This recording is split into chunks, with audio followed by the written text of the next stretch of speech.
The single greatest decision you will ever make is who you decide to settle down with. This is one of the variations of this quote that many famous people have shared. With divorces on the rise over the last 50 years and relationships not lasting as long as they used to, it's become increasingly challenging and important to find the right kind of person to settle down with. So in this video, I'm going to delve into the science and psychology and show you exactly which traits that you should prioritize that are conducive and correlating with a successful long-term relationship. I'm first going to start with the traits that people over-prioritize, and it turns out these aren't as important as people think. In the book, How to Not Die Alone by Logan Ury, she discusses a series of traits that people frequently look for in their partner, but it turns out that there is no evidence to suggest that these things matter in the long term. These seem to be the traits that people are tempted over and over and over again to prioritize because it appeals to our kind of short-term gratification and it ticks a few boxes. But in terms of guaranteeing relationship success, these have no bearing on that probability. These traits are money, appearance or good looks, shared interests, or a similar personality. It's so tempting to latch onto things like, I want someone who's similar to me because they'll get me, but in actual fact, a similar personality doesn't mean anything. In some cases, it can even cause a clash. These are the traits that people undervalue, and it turns out that these traits are much more important than people think and actually are correlating with long-term relationship success. Number 1, emotional stability and kindness. This is an important one as it tells a lot about a person. It tells a story about their generosity and general approach to life, but also in terms of the emotional stability aspect, it gives an indication of how they deal with difficult or stressful situations. Challenging situations are inevitable in any relationship, so having someone who's able to come to terms with this in a calm and clear manner as much as possible is definitely going to help facilitate the strength of that relationship. A telling tip to determine whether someone is kind, especially if you're in the early stages of dating or a relationship, is how they treat people who you don't need anything from. So this could be like a waiter or a member of staff. If you generally kind of approach things and see them as on equal terms, it's usually a good sign, as opposed to someone who naturally looks down on them or demands things from them without kind of empathizing with their side of the story. So that's kindness, and a telling tip for emotional stability is how they deal with difficult or uncomfortable situations. So if you come across a scenario where this person has had a really difficult day at work, do they tend to project and vent their anger on you or other people, or do they try to kind of either resolve or just want to have someone to kind of make them feel more comfortable? That's a much more natural response. The next trait shouldn't come too much as a surprise, but it's loyalty. And this is something that obviously helps perpetuate relationships, because if you have a sense of loyalty to your partner, you're much more likely to forgive them in times of difficulty, but also you're not going to look elsewhere when things are not going as well. And inevitably, you're going to have up and down moments in any relationship. So loyalty is what keeps you grounded and helps you lean on the side of forgiveness and empathy. A telling tip to see if someone is loyal, again, these are just generalizations and it won't apply to everyone, but in a general sense, the telling tip is how many long-term friendships do they still have that has lasted more than a year or two. Generally, people who've got long-term friendships, people move apart when they leave school or college, university, whatever it may be. But if that person has still made an effort to keep in contact with those people, clearly there's a sense of loyalty to those people. The next trait is something that resonates with me a lot, and that is a growth mindset. Without a growth mindset, you tend to view problems as static and non-changeable. So if something doesn't go your way or you're faced with a challenge, you tend to adopt like a victim mentality and instead view the world as the world being against you, as opposed to something that is solvable or fixable with a little bit of effort or growth or learning or adaptation. People without a growth mindset tend to not want to change. They see themselves as non-changeable, but see the world as something that determines their circumstance.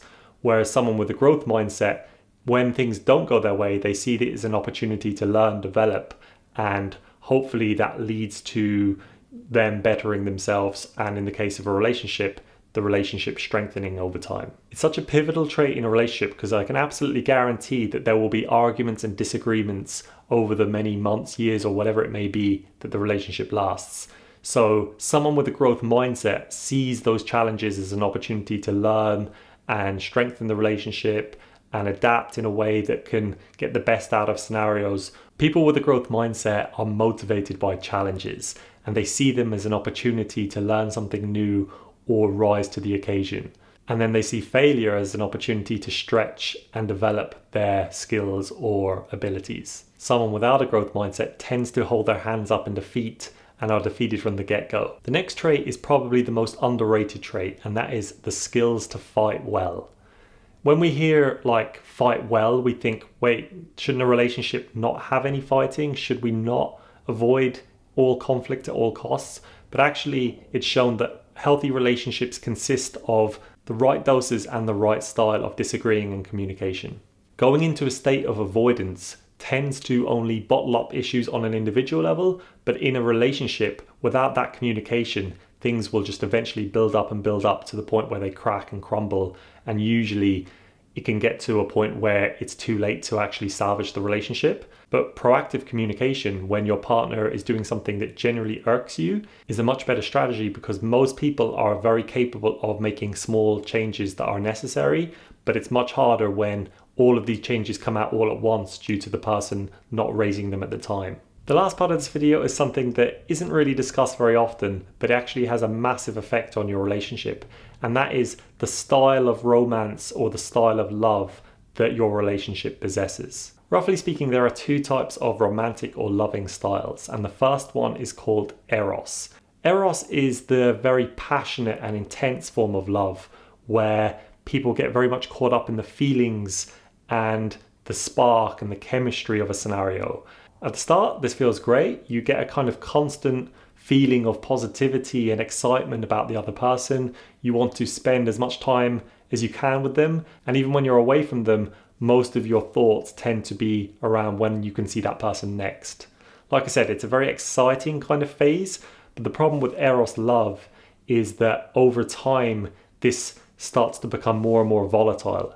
And what usually happens is it turns into like a roller coaster kind of effect where it's constant makeup and breakup. This type of Eros dynamic is often seen in a lot of celebrity situations, particularly the kind of paparazzi type celebrities where they're in the music industry or the showbiz industry. They're often attracted to someone because of that excitement, the highs and lows, which usually correlates with their profession as well. So rather than getting someone to neutralize those things and keep them more stable, they tend to be attracted to the up and down nature that goes with their career. This up and down flow tends to get more and more steep as time goes on, to the point where it's extreme highs and really, really powerful lows.